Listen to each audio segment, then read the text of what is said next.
So we're at a unique part in history. It is incumbent upon us, and remember, great revolutionary movements have started much smaller than we have. Miles's work over the last 5 or 6 years since he's come to the West has brought us to this point. Miles is imprisoned, right? We want to make sure that we take every effort to get Miles out. But in Miles' heart, his number one objective is not to get out of prison. Miles's number one objective is to take down the Chinese Communist Party and free his people. This is why I say Miles is essentially the George Washington of the Chinese people. He's always put the movement to take down the CCP ahead of himself. Remember, Miles didn't have to do any of this. He didn't have to put this money. All the stuff he's been charged with really came from his activities as a freedom fighter. Miles could have just gotten a yacht and gone and partied and been very decadent and been in the Mediterranean or been in Monaco or been in the south of France. He didn't need to do any of this.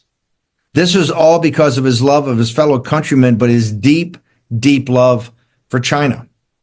I think we're at a phase now, and I think because even the war room, even my abilities in 16 and 17, and first working with President Trump, and my abilities in those out years when Miles and I worked at the beginning phase of a new federal state, my learning curve has been like that, right? And the time in prison only more empowered me.